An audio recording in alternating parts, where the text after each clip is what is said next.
1 Samuel അധ്യായം 8. രാജാവിന് വേണ്ടി മുറവിളി. സാമുവേൽ വൃദ്ധനായപ്പോൾ മക്കളെ ഇസ്രായേലിൽ ന്യായാധിപന്മാരായി നിയമിച്ചു. മൂത്ത മകൻ ജോയേലും രണ്ടാമൻ അബിയായും ബേർഷെബായിൽ ന്യായാധിപന്മാരായിരുന്നു. അവർ പിതാവിന്റെ മാർഗം പിന്തുടർന്നില്ല. പണമായിരുന്നു അവരുടെ ലക്ഷ്യം. അവർ കൈക്കൂലി വാങ്ങുകയും അനീതി പ്രവർത്തിക്കുകയും ചെയ്തിരുന്നു. ഇസ്രായേലിലെ ശ്രേഷ്ഠന്മാർ റാമായിൽ സാമുവേലിന്റെ സന്നിധിയിൽ ഒരുമിച്ചുകൂടി. അവർ പറഞ്ഞു, അങ്ങ് വൃദ്ധനായി, പുത്രന്മാരാകട്ടെ അങ്ങയുടെ മാർഗം പിന്തുടരുന്നുമില്ല. അതുകൊണ്ട് മറ്റു ജനതകൾക്കുള്ളതുപോലെ ഒരു രാജാവിനെ ഞങ്ങൾക്കും നിയമിച്ചു തരിക. ഞങ്ങൾക്ക് ഒരു രാജാവിനെ തരിക എന്ന് അവർ പറഞ്ഞത് സാമുവേലിന് ഇഷ്ടമായില്ല. അവൻ കർത്താവിനോട് പ്രാർത്ഥിച്ചു. അവിടുന്ന് സാമുവേലിനോട് പറഞ്ഞു, ജനം പറയുന്നത് കേൾക്കുക. അവർ നിന്നെയല്ല, തങ്ങളുടെ രാജാവായ എന്നെയാണ് തിരസ്കരിച്ചിരിക്കുന്നത്. ഈജിപ്തിൽ നിന്ന് കൊണ്ടുവന്ന ദിവസം മുതൽ അവർ എന്നെ ഉപേക്ഷിച്ച് അന്യദേവന്മാരെ ആരാധിച്ചുകൊണ്ട് എന്നോട് ചെയ്തത് തന്നെയാണ് അവർ നിന്നോടും ചെയ്യുന്നത്. അതുകൊണ്ട് ഇപ്പോൾ അവരെ അനുസരിക്കുക. എന്നാൽ അവരെ ഭരിക്കാനിരിക്കുന്ന രാജാക്കന്മാരുടെ രീതി സൂക്ഷ്മമായി വിവരിച്ച് അവർക്ക് മുന്നറിയിപ്പ് കൊടുക്കുക. രാജാവിനെ ആവശ്യപ്പെട്ടവരോട് കർത്താവിന്റെ വാക്ക് സാമുവേൽ അറിയിച്ചു. നിങ്ങളെ ഭരിക്കാനിരിക്കുന്ന രാജാവ് നിങ്ങളോട് ഇങ്ങനെ ചെയ്യും. തന്റെ രഥത്തിന്റെ മുമ്പിൽ ഓടാൻ തേരാളികളും അശ്വഭടന്മാരുമായി അവൻ നിങ്ങളുടെ പുത്രന്മാരെ നിയോഗിക്കും. 1000ങ്ങളുടെയും 50കളുടെയും അധിപന്മാരായി അവൻ അവരെ നിയമിക്കും. ഉഴവുകാരും കൊയ്ത്തുകാരും ആയുധപണിക്കാരും രഥോപകരണ നിർമ്മാതാക്കളുമായി അവരെ നിയമിക്കും. നിങ്ങളുടെ പുത്രിമാരെ സുഗന്ധതൈലക്കാരികളും പാചകക്കാരികളും അപ്പക്കാരികളുമാക്കും. നിങ്ങളുടെ വയലുകളിലും മുന്തിരിത്തോട്ടങ്ങളിലും ഒലിവുതോട്ടങ്ങളിലും വച്ച് ഏറ്റവും നല്ലത് അവൻ തന്റെ സേവകർക്ക് നൽകും. നിങ്ങളുടെ ധാന്യങ്ങളുടെയും മുന്തിരിയുടെയും ദശാംശമെടുത്ത് അവൻ തന്റെ കിങ്കരന്മാർക്കും ഭൃത്യന്മാർക്കും നൽകും. നിങ്ങളുടെ ദാസന്മാരെയും ദാസികളെയും ഏറ്റവും നല്ല കന്നുകാലികളെയും കഴുതകളെയും അവൻ തന്റെ ജോലിക്ക് നിയോഗിക്കും. അവൻ നിങ്ങളുടെ ആട്ടിൻപറ്റത്തിന്റെ ദശാംശം എടുക്കും. നിങ്ങൾ അവന്റെ അടിമകളായിരിക്കും. നിങ്ങൾ തിരഞ്ഞെടുക്കുന്ന രാജാവ് നിമിത്തം അന്ന് നിങ്ങൾ വിലപിക്കും. എന്നാൽ കർത്താവ് നിങ്ങളുടെ പ്രാർത്ഥന കേൾക്കുകയില്ല. സാമുവേലിന്റെ വാക്കുകൾ ജനം അവഗണിച്ചു. അവർ പറഞ്ഞു, ഞങ്ങൾക്ക് രാജാവിനെ കിട്ടണം. ഞങ്ങൾക്കും മറ്റു ജനതകളെ പോലെ ആകണം. ഞങ്ങളുടെ രാജാവ് ഞങ്ങളെ ഭരിക്കുകയും നയിക്കുകയും ഞങ്ങൾക്ക് വേണ്ടി പടവെട്ടുകയും ചെയ്യണം. ജനങ്ങൾ പറഞ്ഞത് സാമുവേൽ കർത്താവിന്റെ മുൻപിൽ ഉണർത്തിച്ചു. അവിടുന്ന് അവനോട് പറഞ്ഞു, അവരുടെ വാക്കനുസരിച്ച് അവർക്ക് ഒരു രാജാവിനെ വാഴിച്ചു കൊടുക്കുക. സാമുവേൽ ഇസ്രായേല്യരോട് പറഞ്ഞു, ഓരോരുത്തരും താന്താങ്ങളുടെ പട്ടണങ്ങളിലേക്ക് മടങ്ങിപ്പോകുവിൻ. 1 സാമുവേൽ അധ്യായം 9. സാവൂൾ സാമുവേലിന്റെ അടുക്കൽ. ബെഞ്ചമിൻ ഗോത്രജനായ കിഷ് എന്നൊരാളുണ്ടായിരുന്നു. അവൻ അബിയേലിന്റെ മകനായിരുന്നു. അബിയേൽ സെരോറിന്റെയും സെരോർ ബെക്കോറാത്തിന്റെയും ബെക്കോറാത്ത് അഫിയായുടെയും പുത്രനായിരുന്നു. അഫിയ ബെഞ്ചമിൻ ഗോത്രക്കാരനും ധനികനുമായിരുന്നു. കിഷിന് സാവൂൾ എന്നൊരു പുത്രനുണ്ടായിരുന്നു. അവനേക്കാൾ കോമളനായി ഇസ്രായേലിൽ മറ്റാരുമില്ലായിരുന്നു. അവന്റെ തോളോടൊപ്പം ഉയരമുള്ള ആരും ഉണ്ടായിരുന്നില്ല. ഒരിക്കൽ സാവൂളിന്റെ പിതാവായ കിഷിന്റെ കഴുതകൾ കാണാതായി. അവൻ സാവൂളിനോട് പറഞ്ഞു, ഒരു ഭൃത്യനെയും കൂട്ടി കഴുതകളെ അന്വേഷിക്കുക. അവർ എഫ്രായിം മലനാട്ടിലും ഷലീഷ ദേശത്തും അന്വേഷിച്ചു, കണ്ടെത്തിയില്ല. ഷാലിം ദേശത്തും തിരക്കി, അവിടെയും ഇല്ലായിരുന്നു. അനന്തരം ബെഞ്ചമിന്റെ നാട്ടിൽ അന്വേഷിച്ചു, കണ്ടെത്തിയില്ല. സൂഫിന്റെ ദേശത്തെത്തിയപ്പോൾ സാവൂൾ ഭൃത്യനോട് പറഞ്ഞു, നമുക്ക് തിരികെ പോകാം, അല്ലെങ്കിൽ പിതാവ് കഴുതകളുടെ കാര്യം വിട്ട് നമ്മെപ്പറ്റി ആകുലചിത്തനാകും. ഭൃത്യൻ പറഞ്ഞു, ഈ പട്ടണത്തിൽ വളരെ പ്രശസ്തനായ ഒരു ദൈവപുരുഷനുണ്ട്. അവൻ പറയുന്നതെല്ലാം അതുപോലെ സംഭവിക്കും. നമുക്ക് അങ്ങോട്ട് പോകാം. ഒരുപക്ഷെ നമ്മുടെ കാര്യം സാധിക്കുന്നതിനുള്ള മാർഗം അവൻ കാണിച്ചു തരും. സാവൂൾ അവനോട് ചോദിച്ചു, നമ്മൾ ചെല്ലുമ്പോൾ എന്താണ് അവന് കൊടുക്കുക? നമ്മുടെ കയ്യിലുണ്ടായിരുന്ന ഭക്ഷണ സാധനങ്ങൾ തീർന്നുപോയി. അവന് കൊടുക്കാൻ ഒന്നും നമ്മുടെ കയ്യിലില്ലല്ലോ. ഭൃത്യൻ പറഞ്ഞു, എന്റെ കയ്യിൽ 1/4 ശെക്കൽ വെള്ളിയുണ്ട്, അത് അവന് കൊടുക്കാം. നമ്മുടെ കഴുതകളെ എവിടെ കണ്ടെത്താമെന്ന് അവൻ പറഞ്ഞു തരും. പണ്ട് ഇസ്രായേലിൽ ഒരുവൻ ദൈവഹിതം ആരായാൻ പോകുമ്പോൾ നമുക്ക് ദീർഘദർശിയുടെ അടുത്തു പോകാമെന്ന് പറഞ്ഞിരുന്നു.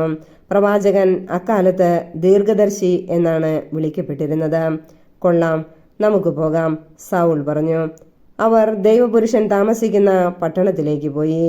അവർ പട്ടണത്തിലേക്കുള്ള കയറ്റം കയറുമ്പോൾ വെള്ളം കോരാൻ വന്ന യുവതികളോട് ചോദിച്ചു, ദീർഘദർശി ഇവിടെയെങ്ങാനും ഉണ്ടോ? ഉണ്ട്, അവർ പറഞ്ഞു. അതാ നിങ്ങളുടെ മുൻപിൽ പോകുന്നു, വേഗം ചെല്ലുവിൻ. അവനിപ്പോൾ പട്ടണത്തിൽ വന്നതേയുള്ളൂ. ഇന്ന് മലമുകളിൽ ജനങ്ങൾക്ക് ഒരു ബലി സമർപ്പിക്കാനുണ്ട്. പട്ടണത്തിൽ ചെന്നാലുടനെ ഭക്ഷണം കഴിക്കാൻ മലമുകളിലേക്ക് പോകുന്നതിന് മുൻപ് അവനെ നിങ്ങൾക്ക് കാണാം. അവൻ ബലിയർപ്പിക്കുന്നതിന് മുൻപ് ജനങ്ങൾ ഭക്ഷിക്കുകയില്ല. ക്ഷണിക്കപ്പെട്ടവർ പിന്നീടാണ് ഭക്ഷിക്കുന്നത്. ഇപ്പോൾ തന്നെ പൊയ്ക്കൊള്ളുക, ഉടനെ അവനെ കാണാം. അവർ പട്ടണത്തിൽ ചെന്നു. മലമുകളിലേക്ക് പോകുന്ന വഴിക്ക് അവനെ കണ്ടു. സാവൂൾ വന്നതിന്റെ തലേ ദിവസം കർത്താവ് സാമുവേലിന് വെളിപ്പെടുത്തിയിരുന്നു, നാളെ ഈ സമയത്ത് ബെഞ്ചമിന്റെ നാട്ടിൽ നിന്ന് ഒരുവനെ ഞാൻ നിന്റെ അടുക്കൽ അയക്കും. അവനെ നീ എന്റെ ജനത്തിന്റെ രാജാവായി അഭിഷേകം ചെയ്യണം. ഫിലിസ്ത്യരുടെ കരങ്ങളിൽ നിന്ന് അവരെ അവൻ രക്ഷിക്കും. എന്റെ ജനത്തിന്റെ കഷ്ടത ഞാൻ കാണുകയും അവരുടെ നിലവിളി ഞാൻ ശ്രവിക്കുകയും ചെയ്തിരിക്കുന്നു. സാവൂൾ സാമുവേലിന്റെ ദൃഷ്ടിയിൽപ്പെട്ടപ്പോൾ കർത്താവ് സാമുവേലിനോട് പറഞ്ഞു, ഞാൻ നിന്നോട് പറഞ്ഞത് ഇവനെ പറ്റിയാണ്. എന്റെ ജനത്തെ ഭരിക്കുന്നവൻ ഇവനാണ്. സാവൂൾ പട്ടണവാതിൽക്കൽ വെച്ച് സാമുവേലിനെ സമീപിച്ച് ചോദിച്ചു, ദീർഘദർശിയുടെ ഭവനം എവിടെയാണെന്ന് കാണിച്ചു തരാമോ? സാമുവേൽ പറഞ്ഞു, ഞാൻ തന്നെയാണ് അവൻ. മലമുകളിലേക്ക് എന്റെ മുൻപേ നടന്നുകൊള്ളുക. ഇന്ന് എന്റെ കൂടെ ഭക്ഷണം കഴിക്കണം. പ്രഭാതത്തിൽ മടങ്ങിപ്പോകാം. അപ്പോൾ നിങ്ങൾക്ക് ആവശ്യമുള്ളത് പറഞ്ഞു തരാം. 3 ദിവസം മുൻപ് കാണാതായ കഴുതകളെക്കുറിച്ച് ആകുലചിത്തനാകേണ്ട. അവയെ കണ്ടുകിട്ടിയിരിക്കുന്നു. ഇസ്രായേലിൽ അഭികാമ്യമായതെല്ലാം ആർക്കുള്ളതാണ്? നിനക്കും നിന്റെ പിതൃഭവനത്തിലുള്ളവർക്കും അല്ലയോ? സാവൂൾ പ്രതിവചിച്ചു, ഇസ്രായേൽ ഗോത്രങ്ങളിൽ ഏറ്റവും ചെറിയ ബെഞ്ചമിൻ ഗോത്രത്തിൽപ്പെട്ടവനല്ലേ ഞാൻ? അതിൽ തന്നെ ഏറ്റവും എളിയ കുടുംബമല്ലേ എന്റേത്? പിന്നെ എന്തുകൊണ്ടാണ് എന്നോടിങ്ങനെ അങ്ങ് സംസാരിക്കുന്നത്? അനന്തരം സാമുവേൽ അവനെ ഭക്ഷണശാലയിലേക്ക് കൂട്ടിക്കൊണ്ടുപോയി. 30ഓളം വരുന്ന അതിഥികളുടെ ഇടയിൽ പ്രമുഖ സ്ഥാനത്തിരുത്തി. പാചകനോട് അവൻ പറഞ്ഞു, ഞാൻ നിന്നോട് എടുത്തു വയ്ക്കാൻ പറഞ്ഞ ഭാഗം കൊണ്ടുവരിക. പാചകൻ കാൽക്കുറുക് കൊണ്ടുവന്ന് സാവൂളിന് വിളമ്പി. സാമുവേൽ പറഞ്ഞു, നിനക്ക് വേണ്ടി മാറ്റിവച്ചിരുന്നതാണിത്, ഭക്ഷിച്ചാലും. വിരുന്നുകാരോടത്ത് ഭക്ഷിക്കുന്നതിന് നിനക്ക് വേണ്ടി സൂക്ഷിച്ചു വച്ചിരുന്നതാണ്. അന്ന് സാവൂൾ സാമുവേലിനോടത്ത് ഭക്ഷിച്ചു. അവർ മലമുകളിൽ നിന്നിറങ്ങി പട്ടണത്തിലെത്തി. വീടിന്റെ മുകൾ തട്ടിൽ കിടക്ക തയ്യാറാക്കിയിരുന്നു. സാവൂൾ അവിടെ കിടന്നുറങ്ങി. സാവൂൾ അഭിഷിക്തനാകുന്നു. പ്രഭാതമായപ്പോൾ സാമുവേൽ വീടിന്റെ മുകൾ തട്ടിൽ ചെന്ന് സാവൂളിനെ വിളിച്ചു, എഴുന്നേൽക്കുക, നീ പോകേണ്ട വഴി ഞാൻ കാണിച്ചു തരാം. സാവൂൾ എഴുന്നേറ്റ് അവനോടുകൂടെ വഴിയിലേക്കിറങ്ങി. നഗരപ്രാന്തത്തിലെത്തിയപ്പോൾ സാമുവേൽ സാവൂളിനോട് പറഞ്ഞു, ഭൃത്യനോട് മുൻപേ പോയിക്കൊള്ളാൻ പറയുക. അവൻ പോയി കഴിയുമ്പോൾ ഒരു നിമിഷം ഇവിടെ നിൽക്കുക. അപ്പോൾ ദൈവത്തിന്റെ വചനം ഞാൻ നിന്നോട് പറയാം. 1 സാമുവേൽ അധ്യായം 10. സാമുവേൽ ഒരു പാത്രം ഒലിവെണ്ണയെടുത്തു, സാവൂളിന്റെ ശിരസിൽ ഒഴിച്ചു. അവനെ ചുംബിച്ചിട്ട് പറഞ്ഞു, കർത്താവ് തന്റെ ജനത്തിന്റെ ഭരണാധികാരിയായി നിന്നെ അഭിഷേചിച്ചിരിക്കുന്നു. അവിടുത്തെ ജനത്തെ ഭരിക്കുകയും എല്ലാ ശത്രുക്കളിലും നിന്ന് അവരെ സംരക്ഷിക്കുകയും ചെയ്യണം. തന്റെ അവകാശമായ ജനത്തിന് രാജാവായി കർത്താവ് നിന്നെ വാഴിച്ചിരിക്കുന്നു എന്നതിന്റെ അടയാളം ഇതായിരിക്കും. ഇന്ന് നീ എന്നെ വിട്ടു പോകുമ്പോൾ ബെഞ്ചമിന്റെ നാട്ടിലെ സെൽസാഹിൽ റാഹേലിന്റെ ശവകുടീരത്തിന് സമീപം 2 ആളുകളെ നീ കാണും. നീ അന്വേഷിച്ച കഴുതകളെ കണ്ടുകിട്ടിയെന്നും അവയെക്കുറിച്ചല്ല എന്റെ മകൻ എന്തുപറ്റി എന്ന് ചോദിച്ചുകൊണ്ട് നിന്നെക്കുറിച്ചാണ് നിന്റെ പിതാവ് ഉത്കണ്ഠാകുലനായിരിക്കുന്നതെന്നും അവർ നിന്നോട് പറയും. അവിടെ നിന്ന് താബോറിലെ ഓക്ക് വൃക്ഷത്തിന് സമീപമെത്തുമ്പോൾ ബഥേലിൽ ദൈവത്തിന് ബലിയർപ്പിക്കാൻ പോകുന്ന 3 പേരെ നീ കണ്ടുമുട്ടും. ഒരുവൻ 3 ആട്ടിൻകുട്ടികളെ എടുത്തിരിക്കും. രണ്ടാമൻ 3 അപ്പവും, മൂന്നാമൻ 1 തോൽക്കുടം വീഞ്ഞും. അവർ നിന്നെ അഭിവാദനം ചെയ്ത് 2 അപ്പം നിനക്ക് നൽകും. അത് നീ സ്വീകരിക്കണം. അനന്തരം ഫിലിസ്ത്യർ കൂടാരമടിച്ചിരിക്കുന്ന ഗിബയായിലുള്ള ദൈവത്തിന്റെ മലയിൽ നീ എത്തും.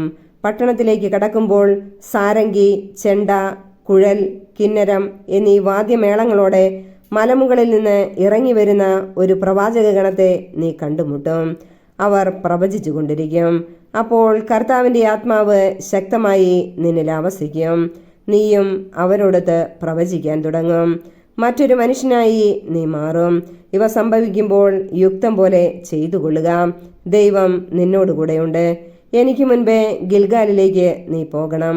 ദഹനബലികളും സമാധാന ബലികളും അർപ്പിക്കാൻ ഞാനും വരുന്നുണ്ട്. എന്താണ് ചെയ്യേണ്ടതെന്ന് ഞാൻ വന്ന് കാണിച്ചു തരുന്നതുവരെ 7 ദിവസം നീ കാത്തിരിക്കുക.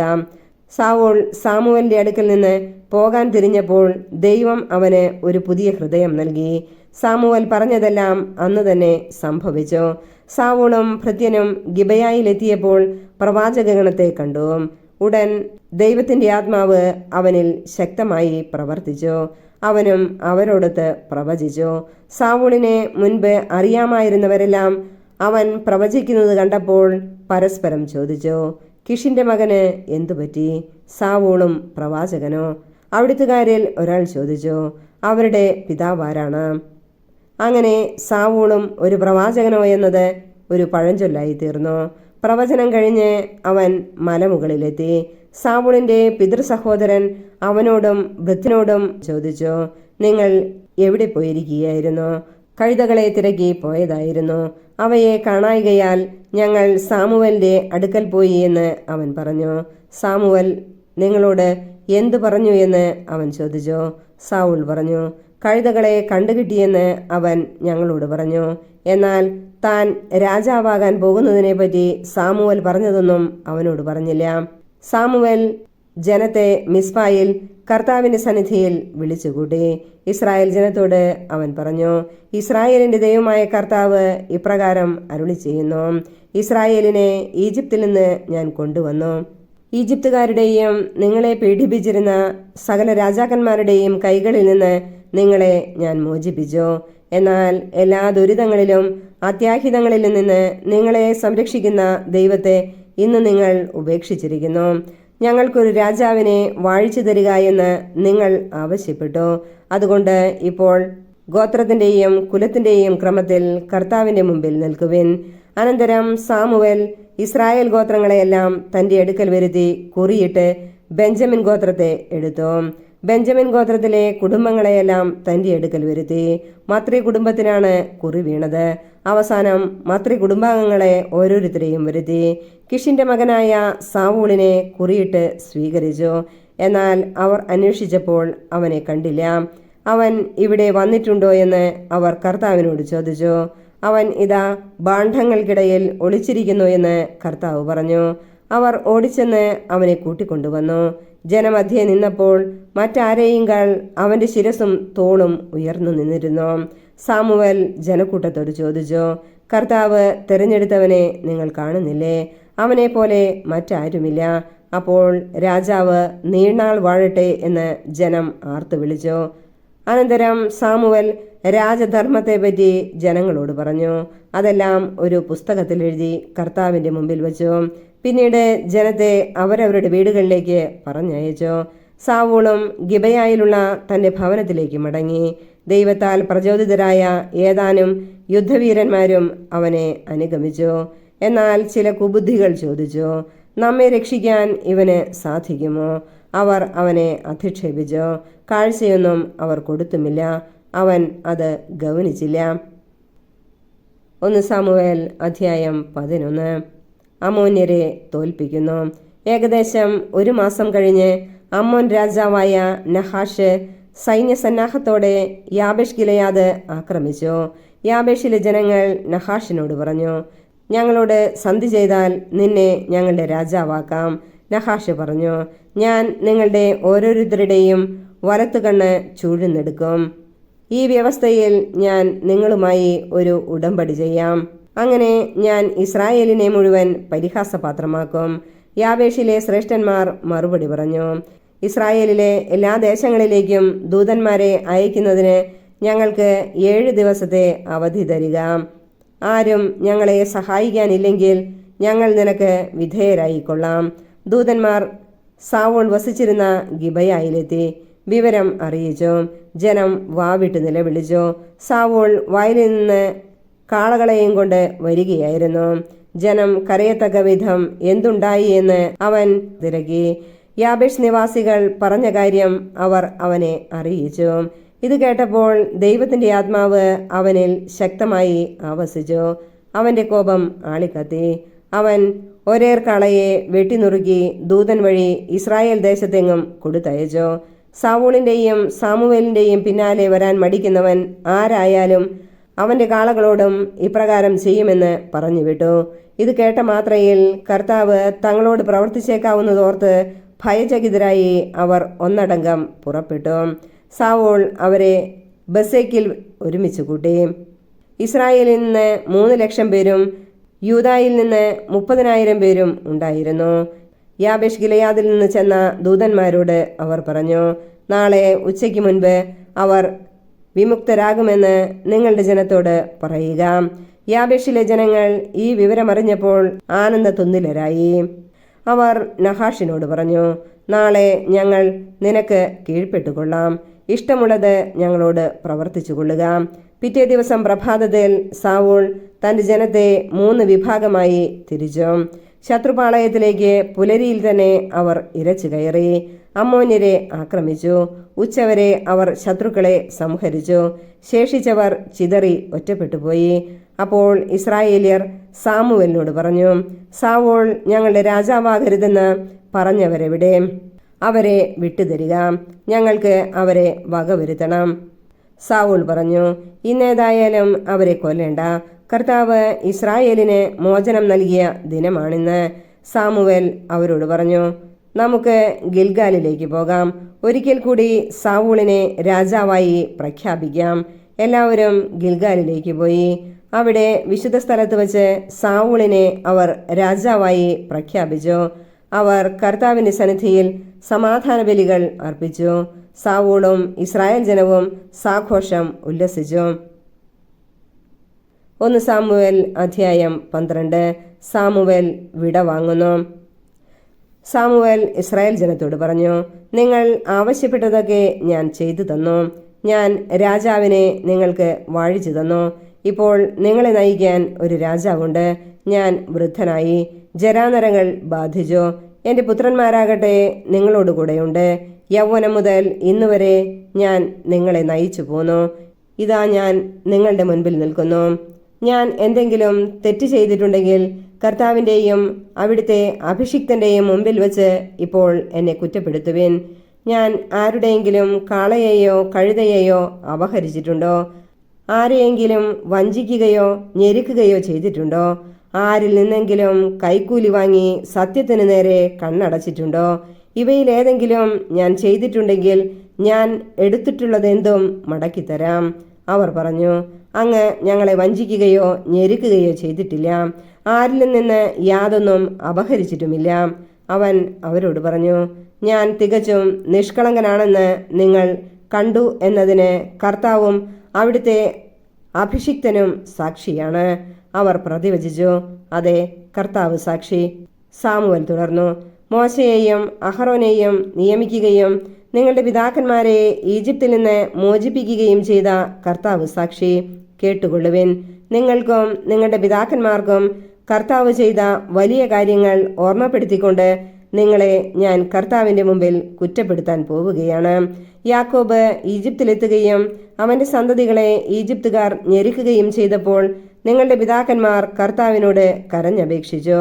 അവിടുന്ന് മോശയെയും അഹറോനെയും അയച്ചു. അവർ നിങ്ങളുടെ പിതാക്കന്മാരെ ഈജിപ്തിൽ നിന്ന് കൊണ്ടുവന്ന് ഈ സ്ഥലത്ത് താമസിപ്പിച്ചു. പക്ഷേ അവർ തങ്ങളുടെ ദൈവമായ കർത്താവിനെ വിസ്മരിച്ചു. അവിടുന്ന് അവരെ ഹാസോറിലെ യാബിൻ രാജാവിന്റെ സേനാധിപനായ സിസേറായുടെയും ഫിലിസ്തീനരുടെയും മോവാബ് രാജാവിന്റെയും കരങ്ങളിൽ ഏൽപ്പിച്ചു. അവർ ഇസ്രായേല്യരോട് യുദ്ധം ചെയ്തു. ഇസ്രായേൽ കർത്താവിനോട് നിലവിളിച്ചു പറഞ്ഞു, ഞങ്ങൾ പാപം ചെയ്തുപോയി. കർത്താവിനെ ഉപേക്ഷിച്ച് ബാലിന്റെയും അസ്താർത്തയുടെയും ബിംബങ്ങളെ ഞങ്ങൾ ആരാധിച്ചു. ഇപ്പോൾ ശത്രുക്കളുടെ കരങ്ങളിൽ നിന്ന് ഞങ്ങളെ മോചിപ്പിക്കുക. ഞങ്ങൾ അവിടുത്തെ സേവിച്ചുകൊള്ളാം. കർത്താവ് ജെറുബ്ബാലിനെയും ബാറക്കിനെയും ജെഫ്തായെയും സാമുവേലിനെയും അയച്ച് എല്ലാ ശത്രുക്കളിലും നിന്ന് നിങ്ങളെ രക്ഷിച്ചു. നിങ്ങൾ സുരക്ഷിതരായി വസിച്ചു. അമ്മോന്യരുടെ രാജാവായ നാഹാഷ് ആക്രമിക്കാൻ ഉദ്യമിച്ചപ്പോൾ ദൈവമായ കർത്താവ് നിങ്ങളുടെ രാജാവായിരിക്കെ ഭരിക്കാനൊരു രാജാവ് വേണമെന്ന് നിങ്ങൾ എന്നോട് പറഞ്ഞു. നിങ്ങളുടെ ആവശ്യമനുസരിച്ച് നിങ്ങൾ തിരഞ്ഞെടുത്ത രാജാവിനെ കണ്ടാലും ഇതാ കർത്താവ് നിങ്ങൾക്കായി ഒരു രാജാവിനെ വാഴിച്ചിരിക്കുന്നു. നിങ്ങൾ കർത്താവിനെ ബഹുമാനിക്കുകയും സേവിക്കുകയും അവിടുത്തെ സ്വരം ശ്രവിക്കുകയും കൽപ്പനകൾ ധിക്കരിക്കാതിരിക്കുകയും നിങ്ങളും നിങ്ങളെ ഭരിക്കുന്ന രാജാവും ദൈവമായ കർത്താവിനെ അനുഗമിക്കുകയും ചെയ്താൽ എല്ലാം ശുഭമായിരിക്കും. നിങ്ങൾ കർത്താവിന്റെ സ്വരം ശ്രവിക്കാതിരിക്കുകയും അവിടുത്തെ കൽപ്പനകൾ നിരസിക്കുകയും ചെയ്താൽ അവിടുന്ന് നിങ്ങൾക്കും നിങ്ങളുടെ രാജാവിനും എതിരായിരിക്കും.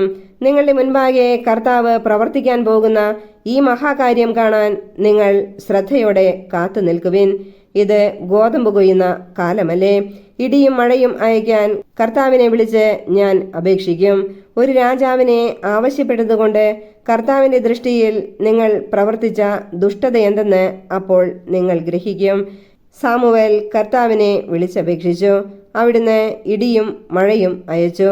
ജനം കർത്താവിനെയും സാമുവേലിനെയും ഭയപ്പെട്ടു. അവർ സാമുവേലിനോട് അപേക്ഷിച്ചു, ഞങ്ങൾ മരിക്കാതിരിക്കാൻ അങ്ങയുടെ ദൈവമായ കർത്താവിനോട് ഈ ദാസന്മാർക്കു വേണ്ടി പ്രാർത്ഥിക്കണമേ. രാജാവിനെ ചോദിച്ചതുകൊണ്ട് മറ്റെല്ലാ പാപങ്ങൾക്കും പുറമെ ഈ പാപവും ഞങ്ങൾ ചെയ്തു. സാമുവേൽ ജനത്തോട് പറഞ്ഞു, ഭയപ്പെടേണ്ട, നിങ്ങൾ ഈ തിന്മകളെല്ലാം ചെയ്തു. എന്നാലും കർത്താവിനെ അനുഗമിക്കുന്നതിൽ നിന്ന് പിന്മാറരുത്. പൂർണ്ണഹൃദയത്തോടെ അവിടുത്തെ സേവിക്കുവിൻ.